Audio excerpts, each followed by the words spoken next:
Here with TrueDFS, and I am going to go over tonight's NHL DFS playoff hockey slate. We actually have some pretty good contests, at least the flagship. They made it kind of big. I think there's 20K up top on DraftKings. FanDuel's about even. So we've got a lot to play for. So I'm going to go ahead and build lineups using SaberSim. Don't forget to like and subscribe and check out TrueDFS.com if you like what you see. There are free trials that you could get access to, or of course you could jump right in.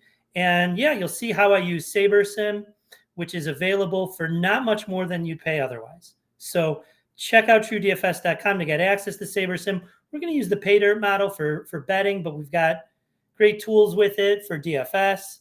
You get Goldie's projections, Sheets projections. We're going to use Goldie's today. So there's a lot you get, and the price is right. So don't forget to check that out. Now let's go ahead and build. I'm a kind of, trust the projections, trust the sims kind of guy. So I'm not going to make really any changes. This is kind of the time of year where I have to admit, in the playoffs, as things tighten up and rotations tighten and teams start playing guys in different rates and lines get higher time on ice and so on, that I'm a little bit disadvantaged. But given that I don't know, it's like the NBA, given that I don't know exactly what the coaching decisions are going to be, I still want to play pretty tight, close to the projections as I can. So what I want to do is sort by projection here and then pull up Goldie's projections. I'm going to pull up Goldie's ownership projections as well. I'm going to run lineups. I really don't care about minimum salary. I do care about stacks. 4-game slate, I still don't want to play anything less than a 4-2-2 or a 4-3. I really don't even love those, especially the 4-2-2, but we'll keep it in there. But I don't want to build lineups that I'm not going to grade in the contest sims. So I think we're ready to go. We'll go ahead and build it for the flagship. We'll build for like a single entry too. People always ask about that. People ask about 20 max. I mean, I don't think you have to do too much different in 20 max than you do in single entry.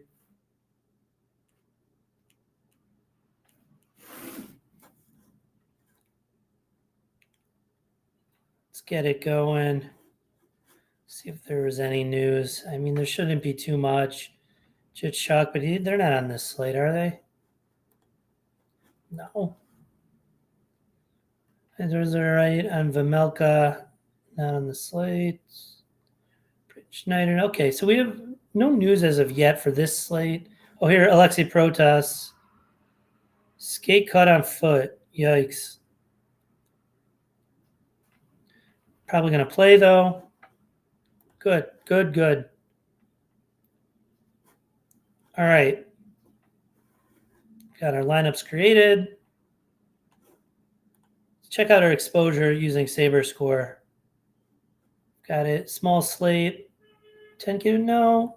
Let's make it 1K. So if we just use the SaberScore metric, which is going to take into account projection, ownership, upside, like 95th percentile outcomes, we could look at what the actual equation is. If we need it, we're going to get about about 70% of the four-mans and the onslaughts. Which team do we get to? A lot of St. Louis. Likes the St. Louis value in Winnipeg tonight. Going to be a tough game for them to win, but we don't need them to win for DFS. Let's see. We got a St. Louis, couple onslaughts, a little Montreal. Oh, we are sorted by, okay, this makes more sense. I thought SaberScore is usually more conservative. We are sorted by the ROI of the flagship here. So it's going to ask for all that leverage.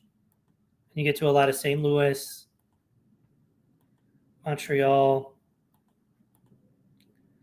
We'll see. I don't know if I'm that comfortable being so over leveraged on any team. That's only in 20. But that's about where I'd be. Let's see, using SaberScore. This will get a little bit more of the higher projected teams. see. Yeah, here you get 100% Washington if you use Saber Score. That doesn't know that your lineups are in a portfolio of lineups, so we could use something like min uniques to get where we want. ROI filters. Assuming we have ownership right, especially assuming SaberSim does, then these contest sims are going to be really valuable. So let's do that. Let's sort by the sim ROI. So let's see. We go down to our 20th lineup. Huge ROIs. We can't expect that much. But with perfect assumptions on our projections and ownerships, we do. So let's ask it for some uniqueness and see how far down we have to go. Still a ton of St. Louis. We're only going down to our 20s. Okay, so let's keep forming uniques. Let's tell it at most 25 exposure to any team. So most 25 St. Louis, at most 25. We could take more Colorado. I'm fine with that if it's like 35%, something like that.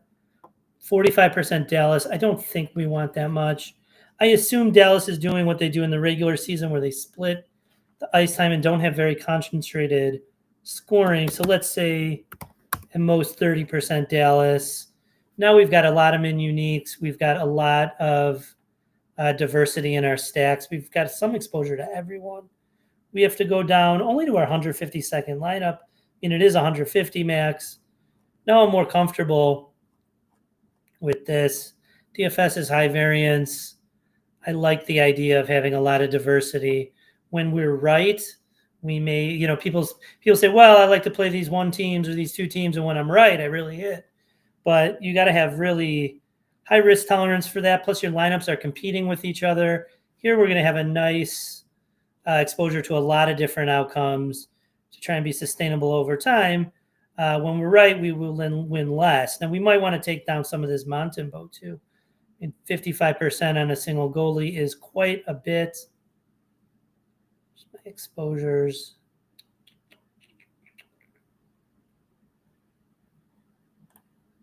Where's my exposure column? Oh, here we go. No. Yeah, here we go. All right, so 55. Let's say at most we're going to take is 35 on Montembeault. Now we're pretty darn spread out. I like it. So Dallas, let's see. My highest exposed goalie is probably still Montembeault. My highest exposed stack is Edmonton, then Dallas. I've got 50% exposure to these big dogs in St. Louis and Montreal. A little bit of Colorado. That's okay. They'll probably be pretty chalky. Not much of the Washington. I expect Washington to get ownership probably at a pretty high rate, which is why they showed up so much in Saber Score and not in the contest sims. So here's a look, if it were right now, how my exposures would be. People ask that all the time. And there you have it for the DraftKings flagship. Let's see. Let's take a look at Jordan. I love Jordan from SaberSim. We don't need to watch that video now. Let's go to the single entry high stakes and run a sim and see who we get to. Then we'll do some FanDuel, maybe look at the best bets in the pay dirt model. Give it a shot. Okay. So let's rerun these sims. I want to take off my exposure caps. It's not going to matter that much. We're only playing one lineup. We only set maxes, but okay.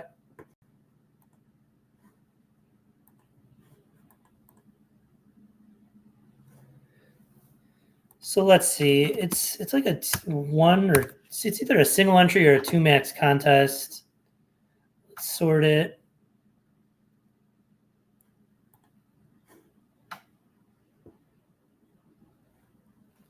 Then you get, wow, Kings. See what kind of stacks we get. You get the 4-mans also. Usually you get onslaughts in Saber Sim at quite a high rate, but here we're getting some 4-3s and 4-2s. What's our highest ROI lineup? That's the onslaught. Kings. And you throw in McKinnon, correlated to Donov and Harley. And that's probably where I'm going. You got 4-3, 4-2s, and an onslaught. Kings, Makar, Courier, Montembeau. Let's see how far down in ROI we go. I mean, the ROI is still, keep scrolling over. It looks like 27%. Let's see what our highest is. What does that say?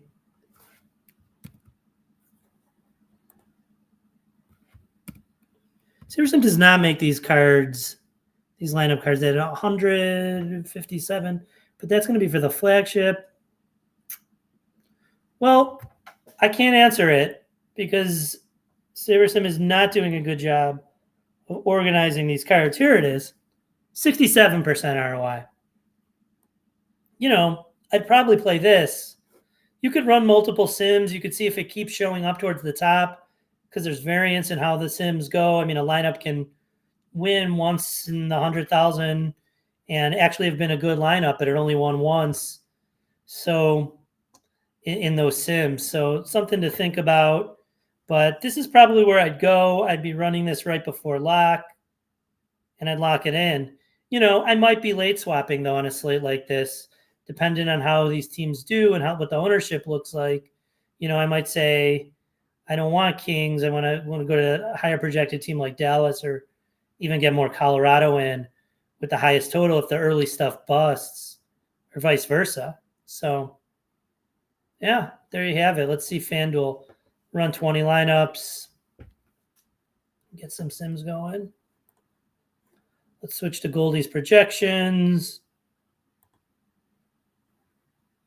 Switch to Goldie's ownership.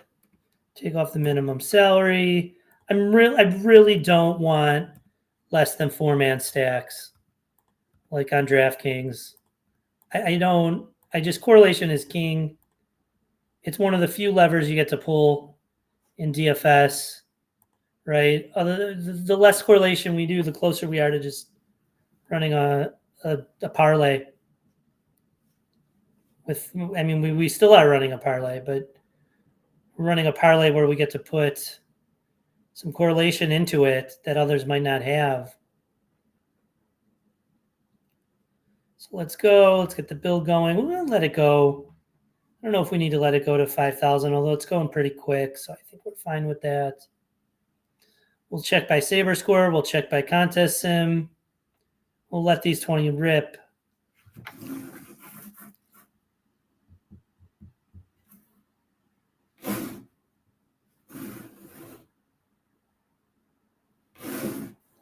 All right. It's running the sims. Let's see your exposures. All right. So let's switch it to Saber Score first. What's the size? This is a small slate. I think there's over 1,000 entries. That's the equation we want to get the Saber Score metric. All the Colorado paired with a lot of Washington. So, you know, we'd have to do things like uniques to not get that much. That being said, I do like the idea of getting a lot of Colorado and Washington on FanDuel because we didn't get them on DraftKings. And so it gives us some exposure in another to those teams in another way. So I wouldn't mind that at all. And I don't know if I want this much or if I still want to get this much but use uniques. But I might play around with it a little, but I'm kind of happy with that. Let's see in the simulated ROI who we get to on FanDuel. Really diverse portfolio, still a good amount of Colorado. I mean, this looks nice to me, right? Because these weren't our top teams on DraftKings. We still get some Colorado and Washington. If we're not playing the single entry and just building an MME portfolio, we get some LA in there. And then our top teams, we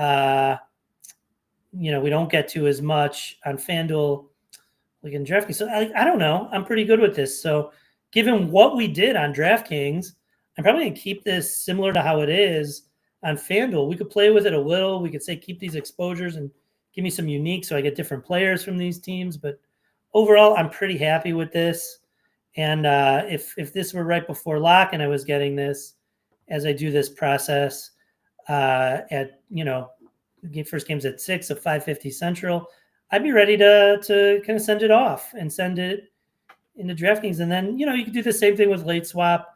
It's a little tougher on FanDuel because we can't see ownership and we don't have the contest files and so on. But that is how I would run today for DraftKings. That's how I'd run for the flagship on FanDuel.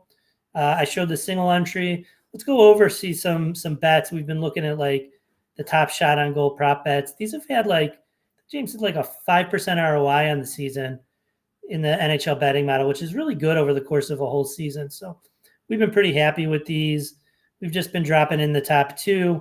But when you subscribe to TrueDFS.com, which you should, you get access to the whole model. So there's tons of bets and edges you can find, like the ROI on SaberSim. These sims, assume or understand what's going to happen based on presumably perfect assumptions made by the model. So we don't expect a 28% edge, but we can say that is our highest edge given what the model thinks is going to play out. And it looks like it's an over on Neil Pionk, 1.5 shots on goal at plus 110. So there you have our top, at least over on shots on goal. Let's see if there's any higher edges for unders. Yeah. So, okay, Wyatt Johnson under 2 shots. That's a weird one because you can't always find that line, right at 2. But you could do it. I think DraftKings has it, but it's not yes or no. So I would be inclined to say the Pionk is the top bet that you could easily get at most outs. We've been looking at some of these long shot assist stuff. Let's see our best over. I have a feeling I know what the best under is going to be because we bet it and hit it 3 times in a row. Over, okay. Plus 290, Charlie Coyle to notch an apple. The best long shot in the model. And it's quite a good long shot. Pretty high edge from what we normally see.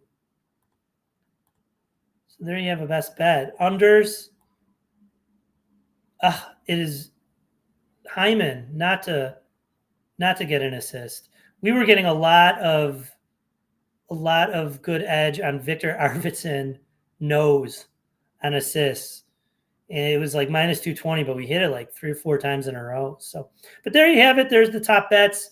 Like and subscribe. Check out TrueDFS.com. There are trials you could get to, or just jump in. We would love to have you join the premium Discord. You'll get access to SaberSim, Goldie's projections, Sheets projections, this full pay-dirt model that you could use for much more than just betting. It's great for DFS. So a lot of stuff, and the price is right. It's $20 more than you would pay for SaberSim on its own. So with that, I am out. Good luck on tonight's playoff slate. Let's go.